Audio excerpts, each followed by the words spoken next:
Hello everyone guys, I am Tathagat Maja. I welcome all of you to my channel Biology with Brother. तो आज हम लोग यार discuss करने वाले हैं one of the most important chapter के बारे में, माइक्रोब्स इन ह्यूमन वेलफेयर। इनके हम कुछ सिलेक्टेड क्वेश्चन हमारे एनसीईआरटी और फिंगर टिप्स और एनसीईआरटी एग्जाम्पलर से करने वाले हैं। हम यहाँ पे सिलेक्टेड ही क्वेश्चन करने वाले हैं, लेकिन उनको अच्छे से करने वाले हैं और उनके थ्रू दोबारा हम पूरा जो चैप्टर का कॉन्सेप्ट है उन चैप्टर के कॉन्सेप्ट को रिवाइज करेंगे। और ये जो क्वेश्चन आंसर प्रैक्टिस का जो सीरीज़ है, इसका मेन आपका जो मोटो है, ये पूरा चैप्टर का एक ओवरव्यू आपको दे देना और एक बार फिर से पूरा चैप्टर रिवाइज करवा देना है। तो हम लोग पहले सिलेक्टेड अपना फिंगर टिप्स का क्वेश्चन करेंगे, उसके बाद हम लोग अपना जो एनसीईआरटी एग्जाम्पलर है, जो कि आप लोगों को भी पता है कि one of the most important source है जहाँ से नीट में डायरेक्ट क्वेश्चन रिपीट हो सकते हैं, वहाँ से क्वेश्चन हम लोग करेंगे। तो पहले हम लोग जो हमारे फिंगर टिप्स के क्वेश्चन है, फिंगर टिप्स के कुछ इंपॉर्टेंट सिलेक्टेड क्वेश्चन हम लोग यहाँ पे करेंगे। तो बिल्कुल हम लोग पहले क्वेश्चन से शुरू करेंगे। पहला क्या कह रहा है कि microbes are present in dash. तो माइक्रोब्स कहाँ पे प्रेजेंट हो सकते हैं? तो ऑप्शन दिया हुआ है सॉइल पे। जी, सॉइल पे तो माइक्रोब्स बिल्कुल प्रेजेंट हो सकते हैं। हमें ये पता है कि माइक्रोब्स एक ऐसा टाइप ऑफ ऑर्गेनिज्म है जो कि आपके कहीं पे भी रह सकता है। आपका अंतरिक्ष से शुरू करके एकदम मिट्टी में, पानी में, कहीं पे भी रह सकता है, वो कहीं पे भी सर्वाइव कर सकता है। तो सॉइल तो बिल्कुल सॉइल में वो प्रेजेंट हो सकता है। सेकेंड है थर्मल वेंट। तो हमें पता है डीप सी हाइड्रोथर्मल वेंट जो है उसमें तो जो माइक्रोब्स है वो प्रेजेंट होते हैं। उसमें बहुत सारे जो केमोसिंथेटिक बैक्टीरिया है वो प्रेजेंट होते हैं और वही वहाँ पे अल्टीमेटली जो मेन एनर्जी सोर्स या फिर जो वहाँ पे ट्रॉफिक लेवल पे कंट्रीब्यूट करते हैं। तो थर्मल वेंट्स जो है उसमें तो ज़रूर प्रेजेंट होगा। अच्छा, पॉल्यूटेड वाटर। तो पॉल्यूटेड वाटर तो पॉल्यूटेड इसीलिए है कि उसमें बहुत सारे हार्मफुल माइक्रोब्स है। यानी हमें आंसर तो मिल चुका है ऑल ऑफ दिस। हमें दो से ही आंसर मिल चुका था ऑल ऑफ दिस, लेकिन काफ़ी आसान सा सवाल था और ऐसे सवाल जनरली आपके नीट में बहुत बार पूछा जाता है। अब हम लोग चलेंगे अपना दूसरा क्वेश्चन पे। दूसरा क्वेश्चन क्या है? Which of the following microbes is a proteinaceous infectious agent. तो ये आपका बिल्कुल एनसीईआरटी का लाइन है और ये काफ़ी एक इम्पॉर्टेंट लाइन है। इसको मैं यहाँ पे स्टार मार्क कर रहा हूँ क्योंकि ये जो लाइन है ना, ये लाइन आपको ध्यान रखना है कि प्रोटीनेशियस इन्फेक्शियस एजेंट जो है उनको आप क्या कहते हैं? उनको आप कहते हैं प्रायॉन्स। तो ये बहुत ही आसान सा सवाल है और प्रायॉन का कुछ डिजीज़ का नाम भी आपको याद रखना चाहिए, जो कि आई थिंक आपका जो बायोलॉजिकल क्लासिफिकेशन जो चैप्टर है उस चैप्टर में दिया हुआ है। जैसे कि प्रायॉन्स जो है वो ह्यूमन में आपका क्रूजफेल्ड जेकॉब डिजीज़ जो करता है, और काउज में वो बोवाइन स्पोंजिफॉर्म एन्सेफेलोपैथी जो डिजीज़ है ये कॉज कर सकता है। ये आपको ध्यान रखना है। अच्छा, तो दूसरा क्वेश्चन काफ़ी आसान था, ये भी हमारा हो चुका है। अब हम लोग पहुंच चुके हैं अपना तीसरा क्वेश्चन पे। तीसरा क्वेश्चन पे क्या कह रहा है कि match column 1 and column 2 and select the correct answer from the given codes. तो आपको क्या करना है कि कॉलम 1 और कॉलम 2, यहाँ पे दो कॉलम दिया हुआ है। इस कॉलम में कुछ इमेजेस दिए हुए हैं, उस इमेजेस के थ्रू आपको मैच करना है। तो आप लोगों को अब थोड़ा ये एनसीईआरटी से बाहर लग सकता है, लेकिन आपको तभी ये एनसीईआरटी के बाहर लगेगा जब आप एनसीईआरटी के डायग्राम को ढंग से नहीं देखे होंगे तब। क्योंकि एनसीईआरटी में ना ये सारे जो यहाँ पे डायग्राम दिया हुआ है एकदम एनसीईआरटी से ही वो स्कैन करके ये डायग्राम फिंगर टिप्स में उठाया गया है। तो पहला वाला तो आप लोगों को पता होगा कि पहला वाला जो ए है ये आपका बैक्टीरियोफेज होता है, ये सबको पता होता है। तो बाकी भी ये एनसीईआरटी का ही डायग्राम से ही उठाया गया है। तो ए जो है ये आपका क्या होगा? ये आपका होगा कहाँ? बैक्टीरियोफेज। हाँ, यहाँ पे ए का 3 होगा। तो चलो अब हम लोग यहाँ पे थोड़ा ऑप्शन एलिमिनेशन खेल लेते हैं, क्योंकि ऑप्शन एलिमिनेशन से भी हम यहाँ पे आंसर तक पहुँच सकते हैं। तो ए का अगर 3 है तो आपका ऑप्शन जो बी है और ऑप्शन जो ए है ये दोनों तो रेस से हमारा निकल गया। अब हमें तीनों पता होना चाहिए ऐसा ज़रूरी नहीं है, क्योंकि हम बी को देख के या फिर सी को देख के भी हम यहाँ पे आंसर टिक कर सकते हैं। तो यहाँ पे तो सी जो है ये आप लोगों को, आपने एनसीईआरटी पे देखा होगा, एनसीईआरटी पे एकदम जो ये जो चैप्टर का दूसरा ही पेज में एक बहुत बड़ा सा एक पेज है जिसमें सिर्फ डायग्राम दिया हुआ है, और उसी पेज में ये वाला डायग्राम भी दिया हुआ है। ये आपका एडिनोवायरस का डायग्राम है। तो सी आपका हो जाता है 1। सी एडिनोवायरस होता है जो कि आपका रेस्पिरेटरी डिजीज़ वगैरह कॉज करता है। तो इसी के साथ हमें आंसर भी मिल चुका है, ऑप्शन सी। काफ़ी आसान आसान सवाल है, ठीक है। अब हमारा आता है ये चौथा क्वेश्चन। तो चौथा क्वेश्चन आई थिंक, हाँ चौथा क्वेश्चन होगा ये। चौथा क्वेश्चन क्या कह रहा है कि refer to the given figure and select the correct match. अच्छा, तो यहाँ पे एक फिगर दिया है जो यहाँ पे ए और बी कुछ एक पेट्री डिश में कुछ सैम्पल्स वगैरह के पिक्चर दिया हुआ है। उन पिक्चर के थ्रू आपको जो करेक्ट मैच है उनको आपको ढूंढना पड़ेगा कि कौन सा वाला आपका करेक्ट है। तो हम लोग यहाँ पे ऑप्शन एक बार देख लेते हैं, ऑप्शन क्या कह रहा है। तो पहला है कि फंगल कॉलोनी, बैक्टीरियल कॉलोनी, ऐसे ऐसे करके कॉलोनी वगैरह दिया हुआ है। तो अब ये वाला क्वेश्चन देखो, मुझे पर्सनली लगता है कि उतना रेलिवेंट नहीं है, क्योंकि देखो एनसीईआरटी के डायग्राम को स्कैन करके ऐसे देके अगर पूछ ले तो वो थोड़ा सा मुझे लगता है कि ज़्यादती हो जाएगा। लेकिन हाँ, अब कर कुछ तो बोल नहीं सकता, अगर दे भी सकता है तो ये आप चाहते हो तो ये थोड़ा ध्यान रखना कि आपका जो ए वाला जो डायग्राम दिया है ना, तो ए वाला डायग्राम आपका बैक्टीरियल कॉलोनी है। तो यहाँ पे आप ऐसे याद रख सकते हो, क्योंकि बैक्टीरिया क्या होता है, बहुत सारे ऐसे उनके फिशन के थ्रू, बाइनरी फिशन, ऐसे फिशन के थ्रू वो रिप्रोड्यूस करते हैं, तो इसीलिए बहुत ज़्यादा होगा बैक्टीरियल कॉलोनी जो होगा उसमें नंबर बहुत ज़्यादा होगा। तो ए आपका ये क्या होगा, ए आपका बैक्टीरियल, मैं सिर्फ यहाँ पे BAC यही तक लिख रहा हूँ, तो ये आपका बैक्टीरियल कॉलोनी होगा।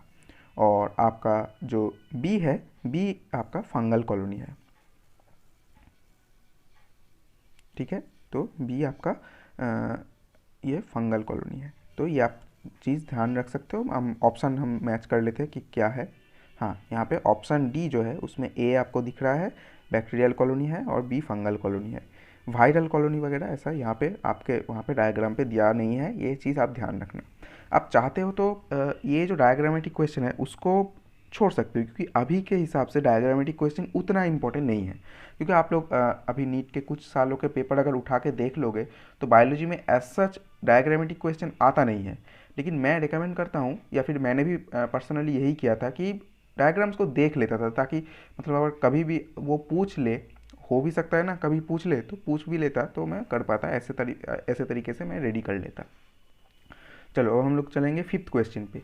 फिफ्थ क्वेश्चन क्या कह रहा है कि the nutritive medium growing nutritive medium for growing bacteria and many fungi in laboratory is called.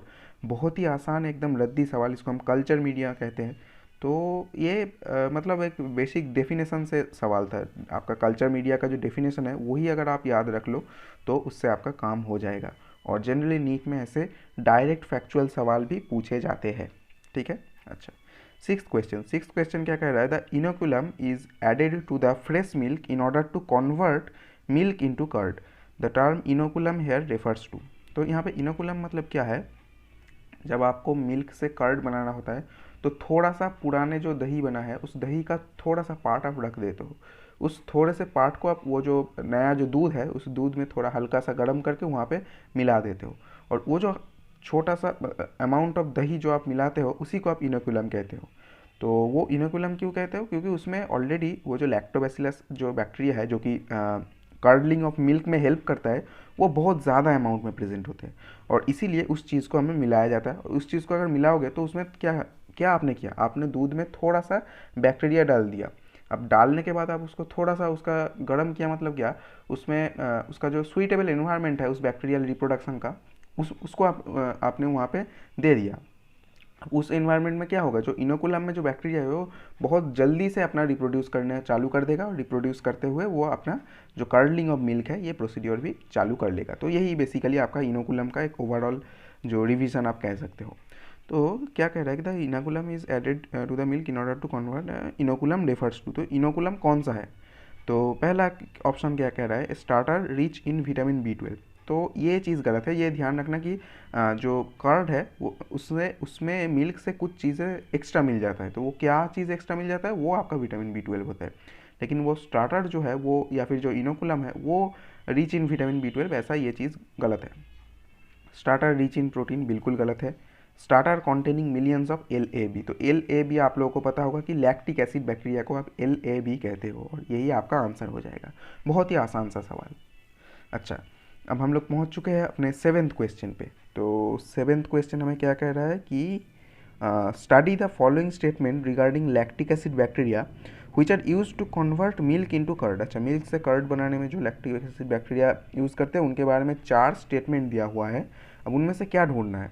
Which of the following statements are correct, तो ये चीज़ ध्यान रखने वाला है कि कौन सा करेक्ट पूछा है, ना कि इनकरेक्ट पूछा है। तो हम लोग एक एक ऑप्शन के थ्रू इसको एनालाइज करते हुए हमें चलना पड़ेगा कि कौन सा हमारा यहाँ पे करेक्ट हो रहा है। तो पहला क्या कह रहा है कि they produce acid that coagulate and partially digest the milk protein. अब ये चीज़, ये लाइन है ना, ये जो लाइन मैंने अभी यहाँ पे बोला, ये बहुत इंपॉर्टेंट लाइन है। क्या है कि दे प्रोड्यूस एसिड, ये यहाँ तक तो सही है कि वो लैक्टिक एसिड प्रोड्यूस करता है, ये लैक्टिक एसिड बैक्टीरिया इसीलिए है, तो लैक्टोबैसिलस जो है वो बिल्कुल सही है, एसिड प्रोड्यूस करते हैं। And digest milk protein partially. तो यहाँ पे बहुत सारे लोगों को कन्फ्यूजन होता है कि अच्छा इसमें क्या मिल्क प्रोटीन को पार्शियली डाइजेस्ट करते हैं या फुल्ली, लेकिन ये चीज़ आप लोग ध्यान रखना, ये पार्शियली ही डाइजेस्ट करता है, ना कि फुल्ली, ठीक है। तो ये आपका जो स्टेटमेंट है ये बिल्कुल सही है, ठीक है। करेक्ट पूछा था तो ऑप्शन 1 तो सही है। अभी क्या कुछ ऑप्शन हम एलिमिनेट कर पाते हैं? नहीं, हम यहाँ पे सिर्फ और सिर्फ एक ऑप्शन एलिमिनेट कर पा रहे हैं, बी, जिसमें एक नहीं है, बाकी सब में ही ऑप्शन 1 है। तो अभी तो हमें बाकी भी देखना पड़ेगा, अब तो कुछ कर नहीं सकते, ठीक है। सेकेंड ऑप्शन क्या कह रहा है कि a small amount of curd added to the fresh milk as an inoculum contains millions of lactic acid bacteria which at suitable temperature multiply and convert milk into curd। बिल्कुल सही, एकदम आपका पूरा एनसीईआरटी का लाइन यहाँ पे छाप दिया है, बिल्कुल 100% ये सही स्टेटमेंट है।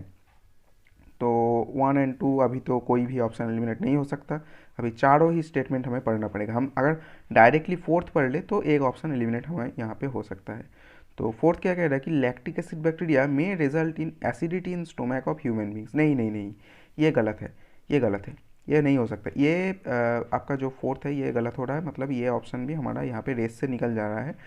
क्या है कि लैक्टिक एसिड बैक्टीरिया जो एसिडिटी में हेल्प नहीं करता, वो एसिडिटी को रेगुलेट करने में या फिर एसिडिटी को डिक्रीज़ करने में हेल्प करता है।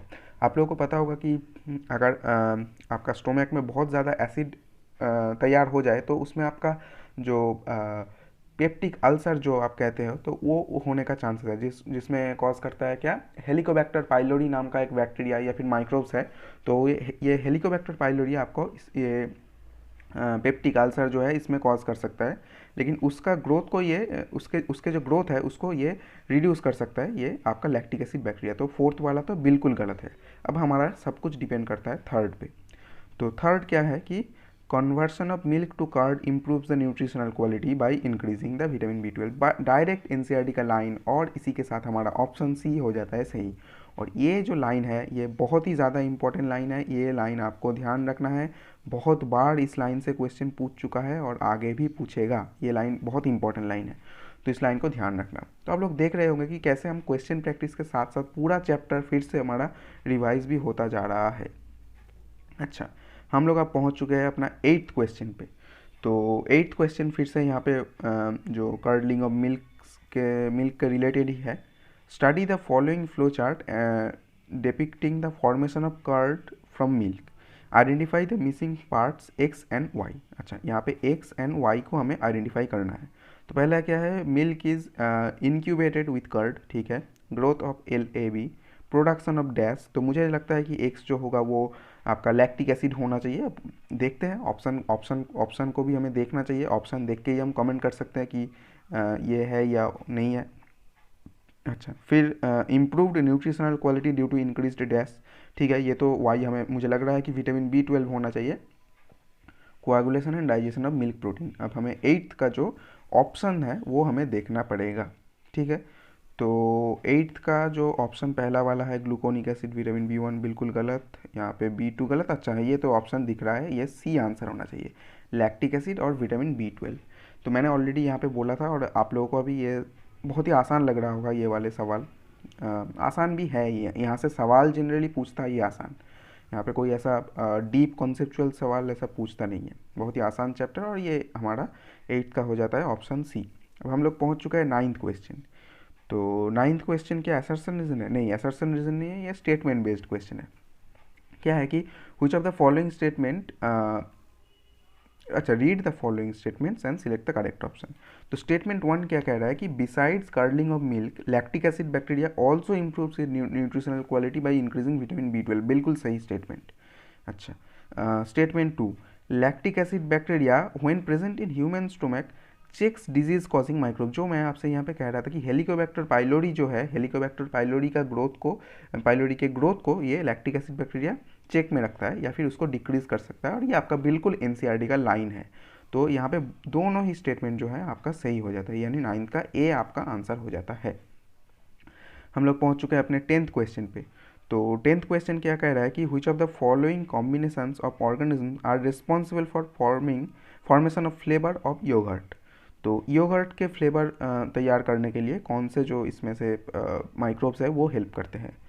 तो देखो यहाँ पे ये वाला जो सवाल है, बिल्कुल मैं आपके साथ सहमत हूँ कि ये एनसीईआरटी से बाहर है। आपका योगर्ट का जो फ्लेवर है इसके बारे में एनसीईआरटी में कुछ नहीं दिया गया है, तो आप इस सवाल को बिल्कुल छोड़ सकते हो। आप इसको एकदम, मैं यहाँ पे लिख देता हूँ कि आउट ऑफ एनसीईआरटी, ठीक है, आउट ऑफ सिलेबस ही लिख देता हूँ, क्योंकि ये आपका एनसीईआरटी से बाहर है, मतलब वो आपका सिलेबस से भी बाहर है अभी के हिसाब से, क्योंकि ये योगर्ट के बारे में हमें यहाँ पे कुछ दिया गया नहीं है।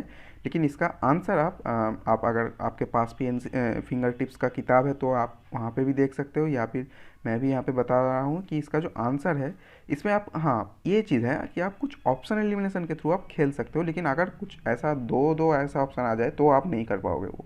देखो यहाँ पे क्या है कि एजोटोबैक्टर, तो एजोटोबैक्टर तो आपको पता है कि उसके साथ नाइट्रोजन फिक्सेशन का रोल है, इसका कुछ रोल नहीं है, तो ये आप ऑप्शन एलिमिनेशन कर सकते हो।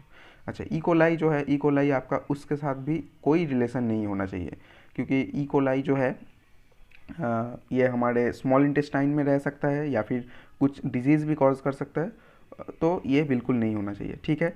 आपको ये ध्यान रखना है कि योगर्ट जो है ये भी अल्टीमेटली मिल्क से बन रहा है, यानी कुछ लैक्टोबैसिलस रिलेटेड तो होना ही चाहिए। तो यहाँ पे एक और है कि बैसिलस जो है ये नहीं होना चाहिए, और जैंथोमोनास है। तो बैसिलस नहीं, यहाँ पे जो लैक्टोबैसिलस या फिर लैक्टो जो चीज़ है ये सिर्फ एक ही जगह पे मुझे दिख रहा है, तो और ये भी यही आंसर भी है। तो अगर कभी भी ऐसा सवाल आ जाए तो आप एकदम ऐसे छोड़ मत दो, उसको थोड़ा एनालाइज करो। हाँ, इसमें हो सकता है कि आपका ये नेगेटिव हो जाए, लेकिन आपका तो, अगर यहाँ पे लैक्टोबैसिलस यहाँ पे एक ऑप्शन की जगह दो ऑप्शन पे रहता तो आप कन्फ्यूज़ होते, तो आप छोड़ सकते हो। लेकिन अगर एक ही जगह पे है तो आप उसमें टिक कर सकते हो। हो सकता है ना ये आपका +4 मिल जाए, और यहाँ पे तो +4 ही मिलता है, यही आंसर है इसका भी। चलो अब हम पहुंच चुके हैं अपने 11th क्वेश्चन पे। 11th क्वेश्चन क्या कह रहा है कि which of the following food item is produced by fermentation activity of microbes. अच्छा, तो ये नीचे में जो 4 दिए हुए हैं इनमें से कौन से आपका फार्मेंटेशन के थ्रू बनते हैं, ये आपको यहाँ पे आइडेंटिफाई करना है। तो इडली जो है, इडली आपका ज़रूर यहाँ पे आप लोगों को पता होगा कि ये फार्मेंटेशन से बनता है। डोसा ये भी तो फार्मेंटेशन से ही बनता है। टोडी तो डायरेक्ट फार्मेंटेशन से बनता है। और चीज़, तो चीज़ भी फर्मेंटेशन से बनता है। तो इसका मतलब साढ़े, यहाँ पे ऑल ऑफ द अबव, यानी आपका क्या हो जाता है, आपका डी ऑप्शन आंसर हो जाता है, ठीक है। अब हम लोग पहुँच चुके हैं अपने 12th क्वेश्चन पे। आई थिंक यहाँ तक एक क्वेश्चन को छोड़ के आप लोग तो सारे ही कर लिए होंगे।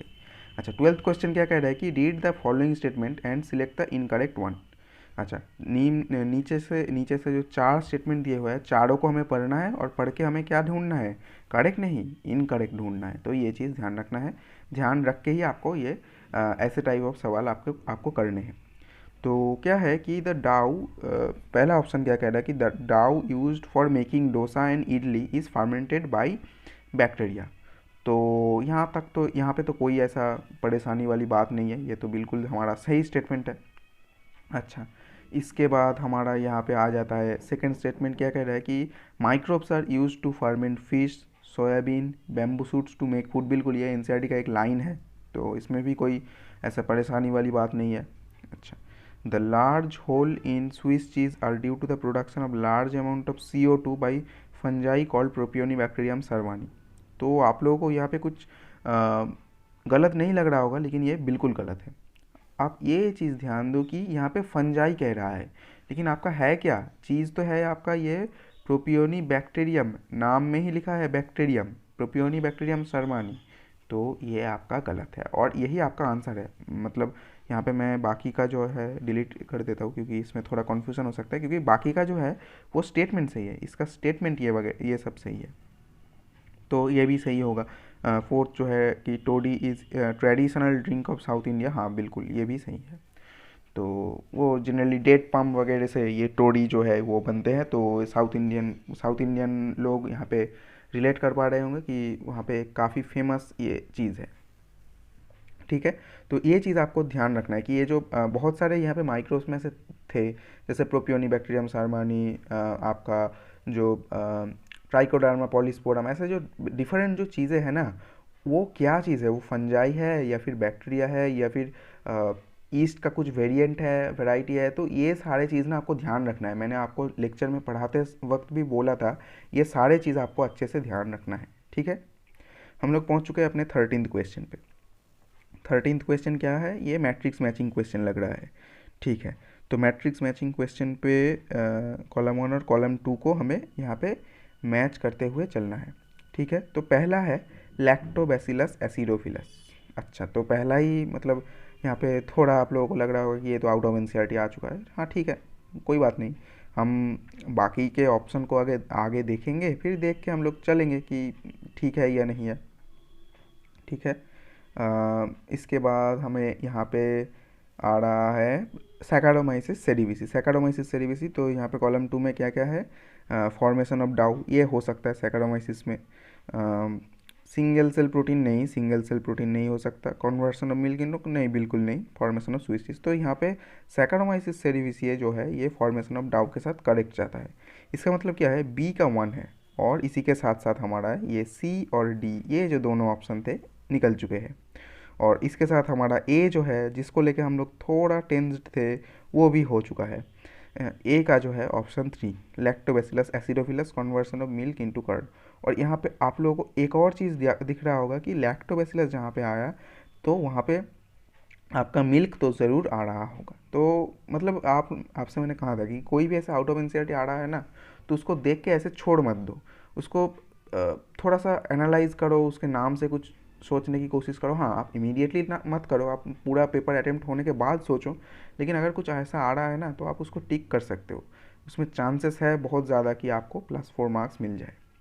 ठीक है, ये सब बात छोड़ते हैं। अब स्पाइरुलिना, ये तो बहुत आसान है। डी का जो स्पाइरुलिना है ये आपका सिंगल सेल प्रोटीन होगा, यानी आपका डी का 2 होगा, और इसी के साथ ऑप्शन बी आपका आंसर हो जाएगा। बहुत ही आसान सवाल। ये आपका कितना था, ये आपका 13th क्वेश्चन था। अब हम लोग जाएंगे हमारे 14th क्वेश्चन पे।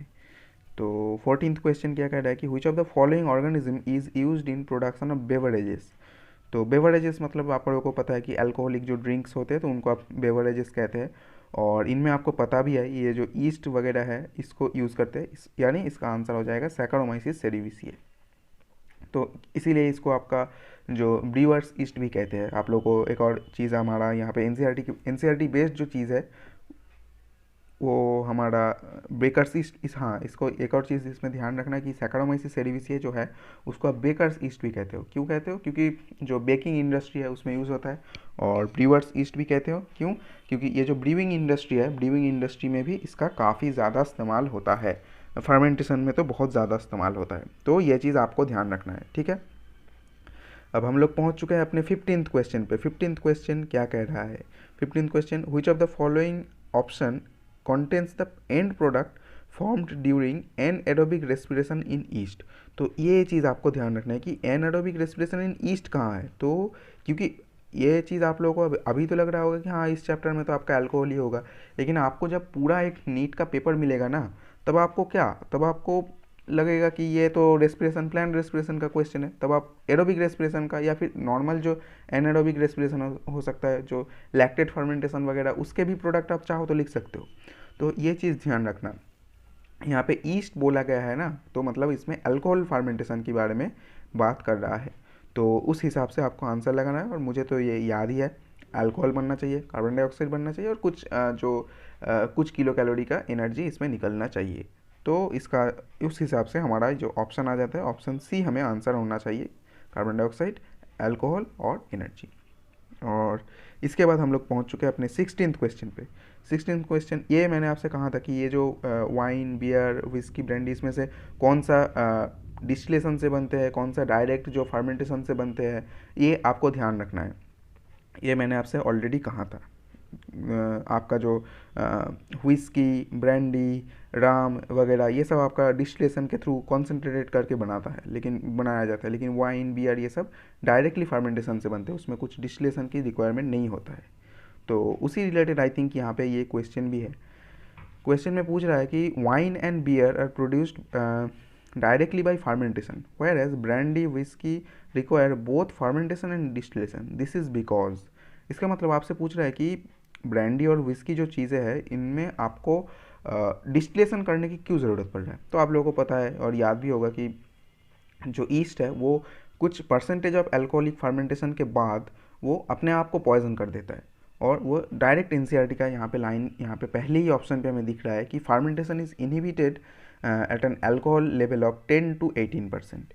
तो ये 10 to 18% वाला डाटा एनसीईआरटी से अगर मैच ना भी हो रहा हो तो लेकिन उसके आसपास ही है। तो ये चीज़ आपको ध्यान रखना है कि उसके बाद वो खुद को पॉइजन कर देता है, यानी उसके बाद वो फार्मेंट नहीं कर पाता, इसीलिए उसको फिर से डिस्टिलेशन करना पड़ता है, और उसको डिस्टिलेशन के थ्रू हम उसको अल्टीमेटली कॉन्सेंट्रेट कर पाते हैं, या फिर उसका जो अल्कोहल का जो परसेंटेज है वो इंक्रीज कर पाते हैं। 17th question, the chemical substance produced by some microbes which can kill और retard the growth of other microbes called. तो ये काफ़ी ज़्यादा इंपॉर्टेंट एक चीज़ है।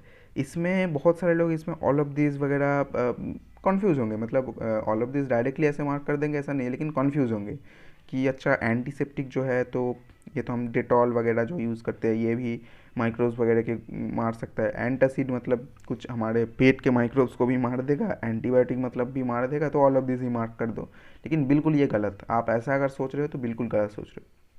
आप चीज़ों को एनालाइज करो।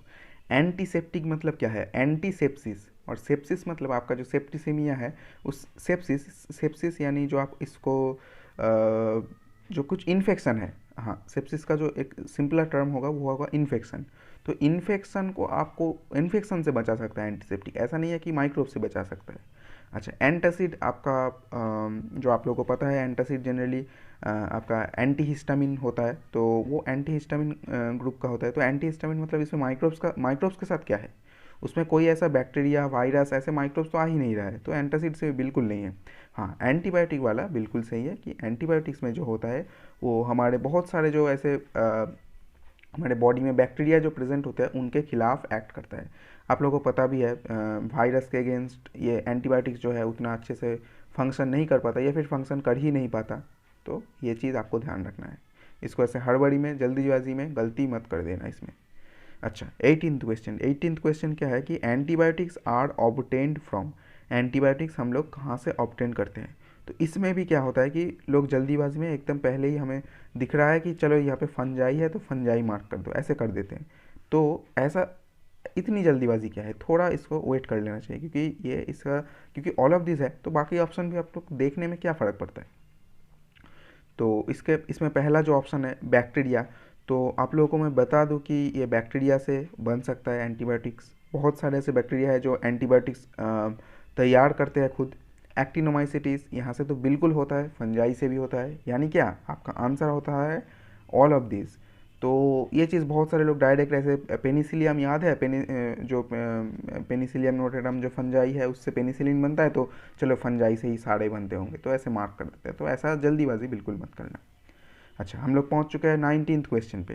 विच of the following antibiotics was extensively use to treat American soldier wounded in World War 2।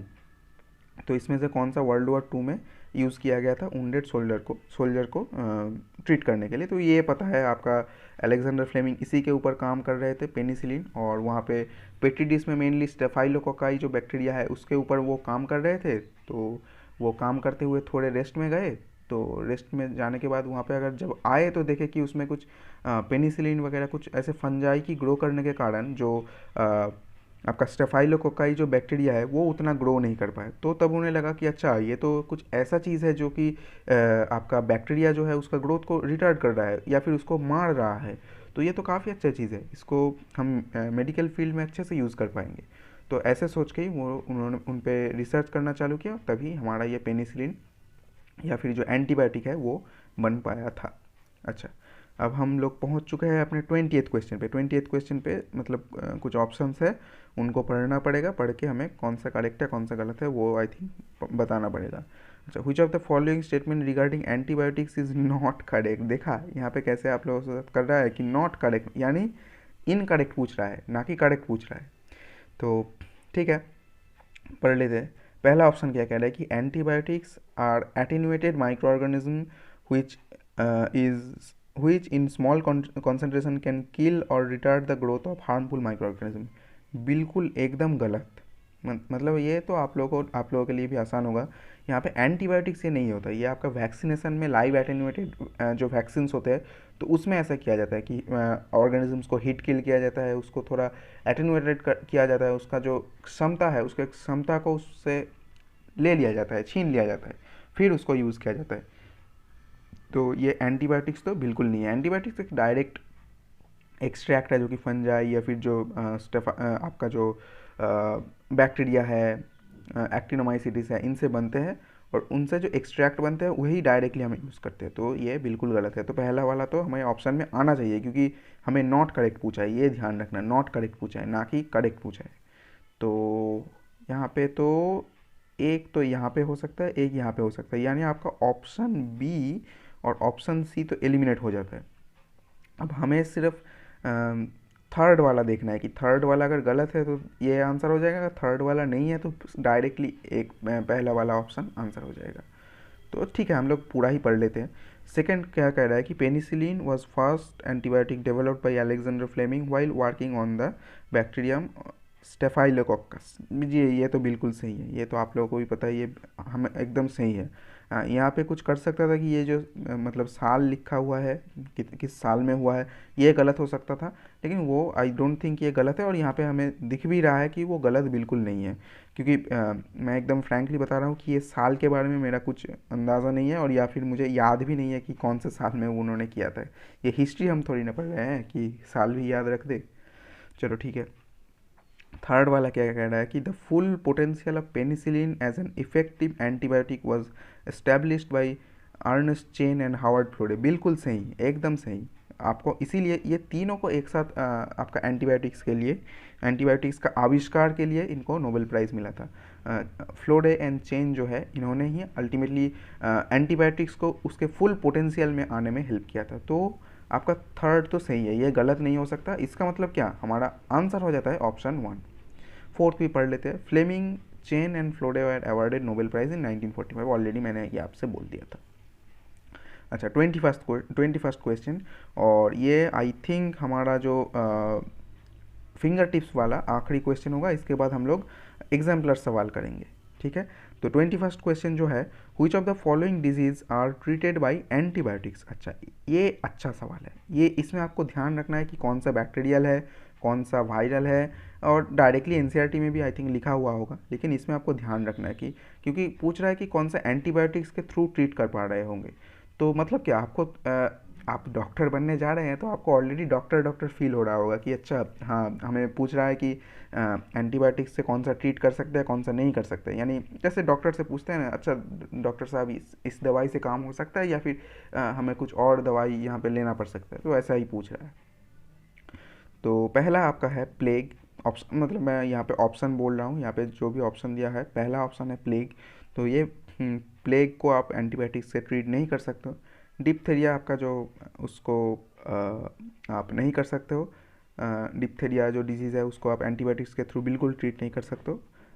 Leprosy जो है, नहीं लेप्रोसी भी नहीं हो सकता है। लेप्रोसी जो आपको वो कुष्ठ रोग जो कहते हैं जिसको। अच्छा, फाइनली आपका हुपिंग कॉफ, हाँ हुपिंग कॉफ को आप एंटीबायोटिक्स के थ्रू ट्रीट कर सकते हो, ठीक है। तो ये चीज़ अगर आपको एनसीईआरटी का डायरेक्ट ये फैक्ट है, तो आपको अगर याद नहीं है तो आप चाहो तो देख सकते हो, लेकिन हाँ इसका मेन कॉन्सेप्ट तो आपको याद भी रखना है कि एंटीबायोटिक्स आप किन किन चीज़ों में यूज़ कर सकते हो, किन किन चीज़ों में आप यूज़ नहीं कर सकते हो, ये आपको ध्यान रखना है। तो ये एक ठीक ठाक सा क्वेश्चन था, इसको आप एनसीईआरटी से भी तैयार कर सकते हो। मैंने भी आपको यहाँ पे बोल दिया है, ये हुपिंग कॉफ को ट्रीट कर सकते हो, बाकी ये प्लेग, लेप्रोसी वगैरह ये सब आप ट्रीट नहीं कर सकते, ठीक है। तो यहाँ तक था हमारा फिंगर टिप्स वाला क्वेश्चन। अब हम लोग यहाँ पे चलेंगे अपने जो एनसीईआरटी एग्जाम्पलर प्रॉब्लम्स है, एग्जाम्पलर प्रॉब्लम में अब हम लोग यहाँ पे चलेंगे, ठीक है। तो एग्जाम्पलर प्रॉब्लम में ये चीज़ ध्यान रखना कि एग्जाम्पलर प्रॉब्लम बहुत बार डायरेक्टली रिपीट होते हैं, तो इसको इन वाले क्वेश्चन को आपको आसान लग सकता है, आपको टफ लग सकता है, लेकिन आपको अच्छे से करना है। अच्छा, the vitamin whose content increases in the following increases following the conversion of milk into curd by lactic। अरे ये इतना कुछ पढ़ने का ज़रूरत भी नहीं है, ये हमारे ये रटा हुआ है, सब लोगों के लिए, सब लोगों का ये सही आंसर आना चाहिए। विटामिन B12 पहला वाला ही सवाल जो है कितना आसान सवाल है, एकदम इजी सवाल है, ठीक है। चलो हम लोग पहुंच चुके हैं अपने दूसरा क्वेश्चन पे। Waste water treatment generates a large quantity of sludge which can be treated by dash. अच्छा, ये आपका जो सीवेज ट्रीटमेंट है, सीवेज ट्रीटमेंट से आपसे सवाल पूछ रहा है। वेस्ट वाटर ट्रीटमेंट में एक लार्ज क्वांटिटी ऑफ जो स्लज बनते हैं, उन स्लज में आप क्या करते हो, उसको कैसे आप ट्रीट करते हो। तो आप लोगों को पता है कि एनएरोबिक स्लज डाइजेस्टर होता है। उस एनएरोबिक स्लज डाइजेस्टर में क्या होता है, स्लज में आप लोगों को पता होगा बहुत सारे aerobic bacteria, bacterial filament, fungal filament, ऐसे कुछ चीज़ें होंगे। उनको आप जब मतलब उसमें बहुत ज़्यादा भारी भरकम अमाउंट में उसमें एरोबिक बैक्टीरिया होगा, उसको आप सेटल करने के बाद जब आप उसमें एनारोबिक बैक्टीरिया को आप उसमें अगर दोगे तो क्या होगा, वो एनारोबिक बैक्टीरिया, वो जो एरोबिक बैक्टीरिया उनको डाइजेस्ट करने लगेगा, और उनको डाइजेस्ट करने के साथ साथ क्या करेगा, उनको डाइजेस्ट करने के साथ साथ वो हमें जो बायोगैस है यानी मीथेन वगैरह जो गैस है वो प्रोवाइड करता हुआ चलेगा। तो ये आप एनारोबिक डाइजेस्टर के थ्रू उनको आप ट्रीट करते हो। बाकी ये जो फ्लॉक्स वगैरह है ये अल्टीमेटली वही जो स्लज है उसमें प्रेजेंट होता है, ठीक है। अच्छा, थर्ड क्वेश्चन क्या कह रहा है कि methanogenic bacteria are not found in, ये चीज़ ध्यान रखना, मिथैनोजेनिक बैक्टीरिया जो है कहाँ पे नहीं मिलना चाहिए, ये आपको ध्यान रखना है। अच्छा, पहला क्या कह रहा है, रूमेन ऑफ कैटल, हमें पता है रूमेन ऑफ कैटल में तो मिलना ही मिलना है। सेकेंड है गोबर गैस प्लांट, तो गोबर गैस प्लांट में भी मिलना चाहिए, क्योंकि कैटल के रूमेन में मिल रहा है तो गोबर गैस प्लांट में तो मिलना ही चाहिए, और गोबर गैस में अल्टीमेटली मीथेन बनता है, तो उसमें तो मिथैनोजेनिक बैक्टीरिया मिलना ही चाहिए। अच्छा, bottom of water locked paddy field, तो ये हो सकता है, नहीं भी हो सकता। आप में से बहुत सारे लोगों को ये कॉन्फ्यूजिंग ऑप्शन लग रहा होगा, तो मैं इसमें एक क्वेश्चन मार्क लगा रहा हूँ। एक्टिवेटेड स्लज, अब ये चीज़ ध्यान रखना है, एक्टिवेटेड स्लज जो है ना, तो एक्टिवेटेड स्लज में क्या होता है, बहुत सारे एरोबिक बैक्टीरिया होता है। और क्या आपको पता है मिथैनोजेनिक बैक्टीरिया एरोबिक है या एनारोबिक, ये एनारोबिक बैक्टीरिया है। तो एक्टिवेटेड स्लज में मिथैनोजेनिक बैक्टीरिया कभी भी फाउंड नहीं हो सकता है। उसको एक्टिवेटेड स्लज को जब आप एनारोबिक स्लज डाइजेस्टर में दोगे तब आपको वहाँ पे मिल भी सकता है, नहीं भी मिल सकता है, लेकिन एक्टिवेटेड स्लज में तो एटलीस्ट कभी भी नहीं मिल सकता है। क्यों नहीं मिल सकता है, क्योंकि मैं यहाँ पे लिख देता हूँ, क्योंकि एक्टिवेटेड स्लज जो है इसमें आपका एरोबिक चीज़ें होता है, एरोबिक बैक्टीरिया जो है वो प्रेजेंट होते हैं, ना कि जो एनारोबिक बैक्टीरिया प्रेजेंट होते हैं, जो कि आपका मिथैनोजेंस जो है एनारोबिक बैक्टीरिया होते हैं। ये क्वेश्चन आप लोगों ने तो प्रीवियस ईयर्स क्वेश्चन के सीरीज़ में भी देखा होगा, बहुत बार प्रीवियस ईयर्स में पूछा गया है, और डायरेक्ट पूछा गया है, और आगे भी पूछा जाएगा। आई थिंक 2021 में ही पूछा गया है, और मतलब इससे तो 2022 में भी आ सकता है, बहुत बार पूछा जाता है, बहुत ही आसान सा सवाल। आपका एस्परजिलस नाइगर जो है, आप लोगों को पता होगा कि ये सिट्रिक एसिड जो है वो बनाता है, यानी आपका फर्स्ट वाला का जो हो जाएगा वो डी हो जाएगा। तो इसी के साथ साथ आपका 2 ऑप्शन ऑलरेडी एलिमिनेट होता हुआ दिख रहा होगा। अच्छा, उसके बाद आपका लैक्टोबैसिलस जो है वो लैक्टिक एसिड तैयार करेगा, यानी फोर्थ का जो हो जाएगा ए होगा। तो फोर्थ का ए मतलब हमें ऑप्शन मिल चुका है आपका सी। तो ये जो फोर्थ है, फोर्थ का आंसर क्या हो जाता है, फोर्थ का आंसर हो जाता है सी, ठीक है। बहुत ही आसान सा सवाल। फिफ्थ क्वेश्चन ये भी बहुत बार पूछ चुका है, तो फिर से हमें मैचिंग के लिए पूछ रहा है, तो ठीक है हम लोग यहाँ पे करते हैं। साइक्लोस्पोरिन ए आप लोगों को पता होगा कि ये ट्राइकोडर्मा पॉलीस्पोरम से बनता है, ये इम्यूनोसप्रेसिव एजेंट होता है, जो कि ऑर्गन ट्रांसप्लांटेशन के बाद उनको दिया जाता है। तो आपका सेकेंड का जो होगा वो डी होगा, ठीक है। आपका स्टैटिन जो है, स्टैटिन आप लोगों को पता है कि ब्लड कोलेस्ट्रॉल लोअरिंग एजेंट है, तो ये आप लोगों को पता होगा ये ब्लड कोलेस्ट्रॉल लोअरिंग एजेंट होगा, ठीक है। और इसके बाद आपका जो स्ट्रेप्टोकाइनेज है, streptokinase removal of clot from the blood vessel, clot blaster जिसको आप कहते हो, वो होगा। और फाइनली आपका लाइपेज जो होगा, लाइपेज आपका फाइनली हो जाएगा। मैं इसको थोड़ा डिफरेंट कलर से कर लेता हूँ लाइपेज को, मैं लाइपेज को थोड़ा यहाँ पे डिफरेंट कलर से दिखाने की कोशिश कर रहा हूँ। लाइपेज जो होगा आपका ऑप्शन ए हो जाएगा, यानी रिमूवल ऑफ ऑयल स्टेन। अब इसके हिसाब से आपको ऑप्शन मैच करना है। तो इसका ठीक है, एक बार हम लोग ऑप्शन देख लेते हैं। आपका जो है यहाँ पे ए का है ऑप्शन, अच्छा 1 का है सी, 1C, ठीक है। हम लोग देखते, अच्छा 1C, ठीक है। तो ये ऑप्शन हमें मिल चुका है, यहाँ पे 5th का डी होगा, तो एक ही से मिल जाता। ठीक है, बहुत ही आसान सा सवाल। 6th question, the primary treatment of waste water involve the removal of dash. तो ये आप लोग को पता होगा और याद भी होगा। प्राइमरी ट्रीटमेंट जो है वो फिजिकल ट्रीटमेंट है, सेकेंडरी ट्रीटमेंट आपका बायोलॉजिकल ट्रीटमेंट है। तो प्राइमरी ट्रीटमेंट में आपका कोई भी डिजॉल्व इम्प्योरिटी, सॉल्युबल पार्टिकल्स, ये सब आप बिल्कुल नहीं कर सकते। आप हाँ, कुछ जो सस्पेंडेड पार्टिकल्स है, उन पार्टिकल को जिनको आप फिजिकली रिमूव कर सकते हो, उन्हीं को आप सिर्फ रिमूव कर पाओगे। अच्छा, तो पहला है डिजॉल्व इम्प्योरिटी, मैंने ऑलरेडी बोल दिया कि डिजॉल्व वाले चीज़ तो बिल्कुल नहीं हो सकते। अच्छा, स्टेबल पार्टिकल हो सकता है, स्टेबल पार्टिकल मतलब जो सॉल्युबल नहीं है वो हो सकता है, स्टेबल नॉन सॉल्युबल होता तो वो हो सकता है। टॉक्सिक सब्सटेंस तो बिल्कुल नहीं होगा, हार्मफुल बैक्टीरिया भी बिल्कुल नहीं होगा। तो यहाँ पे बेस्ट ऑप्शन हमें दिख रहा है कि बी होना चाहिए, स्टेबल पार्टिकल, जो कि वहाँ पे घुल नहीं रहा है, तो इसीलिए इसको स्टेबल कह रहे हैं और उनको आप वहाँ से निकाल सकते हो।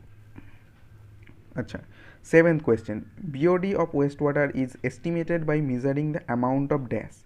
तो BOD मतलब BOD का सिर्फ डेफिनेशन पूछ रहा है। तो आप लोगों को पता होगा कि BOD मतलब उस पानी में या फिर उस अमाउंट ऑफ पानी में जितना ऑर्गेनिक मैटर है उनको डाइजेस्ट करने में, उनको एरोबिक बैक्टीरिया के थ्रू डाइजेस्ट करने में जितना अमाउंट ऑफ ऑक्सीजन रिक्वायर्ड होता, तो उसी को आप BOD कहते हो या फिर बायोकेमिकल ऑक्सीजन डिमांड कहते हो।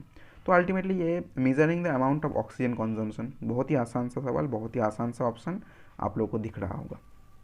अच्छा, 8th क्वेश्चन, तो 8th क्वेश्चन क्या कह रहा है कि which of the following alcoholic drink is produced without distillation.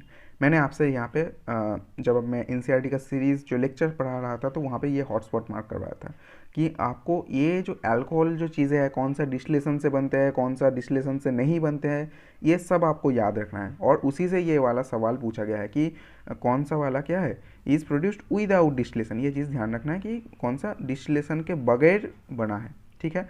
तो आप लोग को पता है कि विस्की, ब्रांडी, राम, ये जो तीनों है, ये आपका क्या है, विथ डिस्टिलेशन। ये आपका क्या है, विथ, मैं सिर्फ DIST तक लिख के छोड़ देता हूँ, विथ डिस्टिलेशन ये चीज़ें बना है। बाकी आपका जो वाइन है ये विदाउट डिस्टिलेशन बना है, और वही आपका हो जाएगा आंसर, ठीक है। 9th क्वेश्चन, बहुत ही आसान सवाल है, आप लोग को दिख रहा होगा। The technology of biogas production from cow dung was developed in India largely due to the efforts of, ये भी आपको पता होगा, ये इंडियन एग्रीकल्चरल रिसर्च इंस्टीट्यूट और आपका जो KVIC जो है, khadi and village industry commission, तो इनसे बना था। तो हमें दिख रहा होगा IARI and KVIC, option C. बहुत ही आसान सा सवाल। हाँ, यहाँ पे ये चीज़ ध्यान रखना कि IARI और KVIC जो है उनका फुल फॉर्म आपको याद रखना है, मैंने आपको वहाँ पे भी लेक्चर सीरीज में भी बोला था। 10th क्वेश्चन है, the free living fungi trichoderma can be used for a dash. तो फ्री लिविंग फंजाई जो है ट्राइकोडर्मा, उसको किस काम में हम लोग यूज़ कर सकते हैं। तो आप लोग को पता होगा कि ट्राइकोडर्मा जो है वो पेस्ट का प्लांट डिजीज़ जो है उसका बायो कंट्रोलिंग एजेंट के हिसाब से हम लोग यूज़ कर सकते हैं। बहुत सारे प्लांट डिजीज़ है जो कि प्लांट के रूट में हो सकता है, या फिर राइजोस्फीयर जो है, रूट के इलाका को राइजोस्फीयर कहते हैं। उस राइजोस्फीयर में जो भी डिजीज़ होते हैं उनको हम लोग कंट्रोल करने के लिए ट्राइकोडर्मा यूज़ कर सकते हैं, और वो भी हमें यहाँ पे डायरेक्ट ऑप्शन से दिख रहा है आपका biological control of plant disease. तो आपका जो हो जाता है ऑप्शन बी आंसर हो जाएगा, ठीक है। अच्छा, 11th क्वेश्चन क्या कह रहा है कि what would happen if oxygen availability to activated sludge of floc is reduced. तो ये आपका एक एनालिटिकल क्वेश्चन है और बहुत अच्छा सवाल है, ठीक है। What would happen if oxygen availability to activated sludge floc is reduced. तो आपका एक्टिवेटेड स्लज का जो फ्लॉक्स है उसमें अगर ऑक्सीजन अवेलेबिलिटी रिड्यूस हो जाए तो उसमें क्या हो सकता है। तो पहला क्या कह रहा है, पहला option, it will slow down the rate of degradation of organic matter. ये बिल्कुल हो सकता है। अच्छा, चलो बाकी ऑप्शन भी हम लोग एक बार देख लेते हैं। अच्छा, बी है, the centre of flocs will become anoxic which would cause death of bacteria and eventually breakage of flocks तो यहाँ पे देखो, ये तो फ्लॉक एनॉक्सिक हो जाएगा, ये तो बिल्कुल सही है, क्योंकि ऑक्सीजन कंजम्पशन कम हो रहा है, मतलब एनॉक्सिक तो हो जाएगा। और उसमें एरोबिक बैक्टीरिया है, तो एरोबिक बैक्टीरिया का तो डेथ बिल्कुल हो सकता है, उससे ब्रेकेज ऑफ फ्लॉक्स जो है वो भी हो सकता है। तो ये भी एक प्रोबेबल ऑप्शन में आ रहा है मेरे हिसाब से। आप लोगों को क्या लग रहा है ज़रूर बोलना, मेरे हिसाब से तो ये भी एक आ रहा है। सी क्या कह रहा है कि flocs would increase in size as anaerobic bacteria would grow around floc. Flocs would increase in size as anaerobic bacteria, नहीं नहीं नहीं, ये बिल्कुल गलत, ये नहीं हो सकता। उसमें एनारोबिक बैक्टीरिया पहले डालना पड़ेगा, फिर वहाँ पे ग्रो होगा। ऐसा नहीं है कि ऐसे ही साइज ग्रो हो जाएगा, एनारोबिक बैक्टीरिया आ जाएगा। Protozoa would grow in large number, ये बिल्कुल गलत। वहाँ पे एनारोबिक कंडीशन में वो प्रोटोजोआ बिल्कुल ग्रो नहीं करेगा। तो यहाँ पे मेरे हिसाब से जो है ऑप्शन ए और बी दोनों ही आ सकता है। पहला जो है, it will slow down the rate of degradation of organic matter, तो ये बिल्कुल हो सकता है। और इसमें जो है option B, the centre of flocs will become anoxic, would cause death of bacteria and eventually breakage of flocs. तो आई थिंक यहाँ पे आपको अगर मोर करेक्ट पूछना है, मेरे हिसाब से मोर करेक्ट ऑप्शन वन ही होगा। तो मेरे हिसाब से ये 11th का मैं यहाँ पे फिर से लिख रहा हूँ, 11th का मेरे हिसाब से ए है। बट आपका जो बी ऑप्शन है, इट ऑल्सो सीम्स करेक्ट। तो बी में आई थिंक ये जो इवेंचुअली ब्रेकेज ऑफ फ्लॉक्स, इसके हिसाब से ये गलत हो सकता है, लेकिन मेरे हिसाब से तो बी भी हो सकता है। तो आपको ये चीज़ एक बार आप चाहो तो एक बार क्रॉस चेक कर लेना कि बी है या नहीं, लेकिन मेरे हिसाब से ए और बी दोनों ही होना चाहिए। ठीक है, चलो हम लोग इसमें ज़्यादा टाइम वेस्ट नहीं करते, क्योंकि ए तो एकदम कंफर्म है। बी भी थोड़ा थोड़ा करेक्ट है, लेकिन मोस्ट करेक्ट या फिर मोस्ट अप्रोप्रिएट में अगर पूछे तो डेफिनेटली ए आंसर आ जाएगा। ठीक है, चलो 12th क्वेश्चन क्या है कि mycorrhiza does not help the host plant in dash. Mycorrhiza host plant को किस चीज़ में हेल्प नहीं करता, ये चीज़ ध्यान रखना कि किस चीज़ में हेल्प करता है, ये पूछा नहीं है, किस चीज़ में हेल्प नहीं करता। तो पहला है एनहेंसिंग फॉस्फोरस अपटेक कैपेसिटी, बिल्कुल हेल्प करता है इसमें, ये तो इसका एक फंक्शन है। Increasing the tolerance to drought, ये भी करेक्ट ऑप्शन लग रहा है। Increasing its resistance to root pathogen, जी हाँ, रूट पैथोजन जो राइजोस्फीयर में जो डिफरेंट पैथोजेंस है उसमें इसमें रेजिस्टेंस प्रोवाइड करता है। Increasing its resistance to the insects, नहीं, ये इंसेक्ट रेजिस्टेंस ये बायो कंट्रोल एजेंट में जो pest control integrated pest management में नहीं आता, तो इसमें हेल्प नहीं करता। तो इसमें आपका डी आंसर हो जाता है। काफ़ी अच्छा एक क्वेश्चन था ये। 13th question, which of the following is not a nitrogen fixing organism, ये ध्यान रखना है कि not a nitrogen fixing organism. तो पहला है एनाबीना, सेकेंड है नॉस्टक, थर्ड है एजोटोबैक्टर, फोर्थ है सीउडोमोनास। तो सीउडोमोनास आप लोगों को पता होगा कि सीउडोमोनास आपका नाइट्रोजन फिक्सिंग नहीं है, डीनाइट्रीफाइंग ऑर्गेनिज्म है। सीउडोमोनास डीनाइट्रिफिकेंस जो है वो आपका डीनाइट्रीफाइंग बैक्टीरिया है, तो इसीलिए सीउडोमोनास होगा। बाकी तो आपका पता है कि एनाबीना, नॉस्टक, एजोटोबैक्टर, ये लोग तो नाइट्रोजन फिक्सिंग करते हैं। ठीक है, अच्छा 14th क्वेश्चन पे क्या कह रहा है कि the big hole in Swiss cheese is made by. तो आप लोगों को पता होगा कि ये स्विस चीज़ में जो प्रोपियोनी बैक्टीरियम शर्मानी जो बैक्टीरिया है, उस बैक्टीरिया बहुत सारे अमाउंट में कार्बन डाइऑक्साइड प्रोड्यूस करते हैं, और इसीलिए वो वहाँ पे लार्ज होल्स आ जाते हैं। तो वही है ऑप्शन हमें ढूंढना पड़ेगा। ए बैक्टीरिया, हाँ मिल चुका है, option C, a bacterium producing large amount of carbon dioxide, and that's why they creates a big holes in the cheese, and that gives the cheese a definite shape which attracts the uh, consumer or which attracts the people to eat that cheese। ठीक है, तो 15th question क्या कह रहा है कि the residue left after the methane production from cattle Dang is. तो methane जो कैटल डंग से मीथेन प्रोडक्शन के बाद जो रेसिड्यू पड़ा रहता है वो क्या होता है। ठीक है, तो पहला है बर्न्ट, हो सकता है। सेकेंड है बरीड इन लैंडफिल्स, तो ये उतना मुझे साइंटिफिक नहीं लगता। यूज्ड एज मैन्योर, ये बेस्ट ऑप्शन होगा, बिल्कुल बिल्कुल ये बेस्ट ऑप्शन होगा यहाँ पे। उसको मैन्योर के हिसाब से आप, यानी उसको फर्टिलाइज़र के हिसाब से आप लोग यूज़ कर सकते हो। उसको ऐसे आप नॉर्मल ऐसे बर्न्ट ऐसे जलाते नहीं हो। वो बायोगैस जो है वो इनफ्लेमेबल है, तो उसको आप बर्न करते हो, लेकिन जो रेसिड्यू पड़ा रहता है वो ऑर्गेनिक मैटर है, तो उसको आप ऐसे एज ए मैन्योर आप यूज़ कर सकते हो। बिल्कुल यही आपका आंसर हो जाएगा। 16th क्वेश्चन क्या कह रहा है कि methanogens do not produce dash, methanogens क्या प्रोड्यूस नहीं कर पाता है।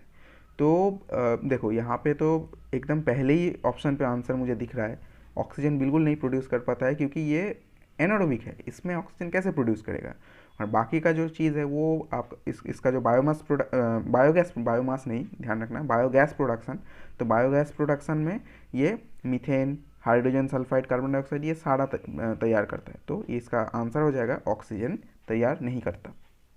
17th क्वेश्चन, ये आई थिंक हमारा सेकेंड लास्ट क्वेश्चन होगा। हाँ, ये हमारा आज का जो सेशन है, इस सेशन का हमारा सेकेंड लास्ट क्वेश्चन होगा। तो हम लोग पहुंच चुके हैं 17th क्वेश्चन पे। आई होप अभी तक जितने भी सवाल थे आप में बहुत सारे सही कर लिए होंगे। 17th क्वेश्चन क्या कह रहा है कि activated sludge should have ability to settle quickly so that it can dash. तो एक्टिवेटेड स्लज जो है उसको बहुत जल्दी से उसका मतलब सेडिमेंट हो जाना चाहिए, सेटल हो जाना चाहिए। क्यों ऐसा होना चाहिए? आप लोग को ये चीज़ पता होगा कि एक्टिवेटेड स्लज जो है उसको सेटल करने के बाद उसको हम लोग एज अ इनोकुलम फिर से जो एरोबिक जो टैंक है, एरेसन टैंक जो है, उसमें हम लोग भेजते हैं। और बाकी का जो चीज़ है एक्टिवेटेड स्लज का, वो हम एनारोबिक स्लज डाइजेस्टर में भेजते हैं, आप लोग को पता होगा। तो मेरे हिसाब से वो भेजने के लिए ये चीज़ है। ये थोड़ा एनालिटिकल क्वेश्चन है और एनसीईआरटी एग्जाम्पलर में आप लोगों को दिखेगा ऐसे बहुत सारे एनालिटिकल क्वेश्चन। तो ये आपको आपका प्रैक्टिस में आना चाहिए ऐसे टाइप के सवाल। तो पहला क्या कह रहा है कि be quick so that it can be rapidly pumped back from sedimentation tank to aeration tank, जो मुझे लग रहा था। तो पहला ऑप्शन में ये हो सकता है, मैं अभी कंफर्म नहीं हूँ, बाकी ऑप्शन देख लेते हैं। Second, absorb pathogenic bacteria present in waste water while sinking to the bottom of settling tank, बिल्कुल गलत है, ऐसा कुछ यहाँ पे होता ही नहीं है। अच्छा, be discarded and anaerobically digested, नहीं है, डिस्कार्ड तो नहीं होता, बाकी तो एनारोबिकली डाइजेस्ट तो होता है लेकिन डिस्कार्ड नहीं होता, उसमें कुछ पार्ट उसको एज अ इनोकुलम हम लोग जो एरेसन टैंक है, लार्ज एरेसन टैंक है, उसमें फिर से भेजते हैं, तो उसको आप डिस्कार्ड नहीं करते हैं। एब्जॉर्ब कोलॉइडल ऑर्गेनिक मैटर, ये भी कुछ सुइटेबल ऑप्शन नहीं है, तो यहाँ पे ऑप्शन ए ही आंसर होगा। तो इसको आप जल्दी सेटल होना क्यों चाहते हैं? क्योंकि आप उसमें सेटलमेंट के बाद उससे जो कुछ इनोकुलम पार्ट के रूप में फिर से एरेसन टैंक में भेजना चाहेंगे और बाकी एनारोबिक स्लज डाइजेस्टर से डाइजेस्ट करके बायोगैस बनाने के बाद जो रिमेनिंग चीज़ें हैं उससे आप मैन्योर बनाना चाहेंगे। ठीक है, अब हम लोग पहुंच चुके हैं हमारे जो एग्जाम्पलर है, एग्जाम्पलर का आखिरी क्वेश्चन, और हमारा ये जो चैप्टर है माइक्रोब्स इन ह्यूमन वेलफेयर का मोस्ट इंपॉर्टेंट कुछ क्वेश्चन, मेरे सिलेक्टेड कुछ क्वेश्चन मैंने यहाँ पे करवा दिया और यही हमारा आखिरी क्वेश्चन आज का होगा। तो वीडियो थोड़ा सा लंबा ही हो चुका है, करीब 1 घंटे का हो चुका है, फिर भी हम लोग ये आखिरी क्वेश्चन कर लेते हैं। आखिरी क्वेश्चन क्या है? पहला, लेडी बर्ड। तो मतलब यहाँ पे कुछ बहुत सारे जो बायो कंट्रोल एजेंट जो है हमारे दिया हुआ है कि एनसीईआरटी में, तो उसके हिसाब से ये क्वेश्चन है। तो पहला आपका यहाँ पे लेडी बर्ड किस चीज़ का रेजिस्टेंस है, ये लेडी बर्ड के साथ ये चीज़ आप लोगों को पूछ रहा होगा। तो आप लोगों को पता है कि लेडी बर्ड एफिड का रेजिस्टेंस होता है, और ये मैंने आपसे एक ट्रिक के थ्रू में आपको I think NCERT lecture series में बोला भी था कि लेडी बर्ड यहाँ पे जो लेडी में डी आता है और एफिड में भी डी आता है, तो उस हिसाब से आप उसको याद रख सकते हो। और ड्रैगन फ्लाइज जो होता है वो फ्लाइज एंड मॉस्क्यूटोज के रेजिस्टेंस होते हैं, तो लेडी बर्ड आपका एफिड का रेजिस्टेंस होता है। तो 1 का जो सी होगा, यानी आपका 2 ऑप्शन ऑलरेडी एलिमिनेट हो चुका है। अच्छा, सेकेंड जो है, सेकेंड आपका क्या है? माइकोराइजा। तो माइकोराइजा तो आप लोगों को पता है, माइकोराइजा के साथ जो जीनस ग्लोमस होता है उसके साथ इसका सिम्बायोटिक रिलेशनशिप होता है, फॉस्फोरस के अपटेक में हेल्प करते हैं। तो इसका मतलब यहाँ पे जो सेकेंड का डी होना चाहिए, और इसी के साथ हमें आंसर भी मिल चुका है। फिर भी क्योंकि आखिरी सवाल है हम लोग पूरा कर लेंगे। बायो कंट्रोल, अच्छा, तो बायो कंट्रोल के लिए क्या होगा? बायो कंट्रोल के लिए डेफिनेटली ये हमारा ट्राइकोडर्मा होना चाहिए। आप लोगों को भी पता है बायो कंट्रोल के लिए ट्राइकोडर्मा आता है, और बायोगैस के लिए तो डेफिनेटली मिथानोबैक्टीरियम, क्योंकि बायोगैस में एक मेन कंपोनेंट जो है वो है मीथेन। तो इसी के साथ हमारा ये जो लेक्चर है, ये लेक्चर हो चुका है समाप्त। ये हमारा most important questions of microbes in human welfare का जो लेक्चर है, इसमें हमने कुछ सिलेक्टेड जो है एनसीईआरटी एग्जाम्पलर का क्वेश्चन और सिलेक्टेड कुछ जो फिंगर टिप्स का क्वेश्चन हमने कर लिया है। उम्मीद है आप लोगों को ये लेक्चर काफ़ी अच्छा लगा होगा। अगर अच्छा लगा है तो मेरे वीडियो को लाइक करना, मेरे चैनल को सब्सक्राइब करना और अपने दोस्त जो भी नीट के लिए प्रिपेयर कर रहे हैं उनके साथ शेयर ज़रूर करना। And thank you very much for your time. All the very best for your preparation.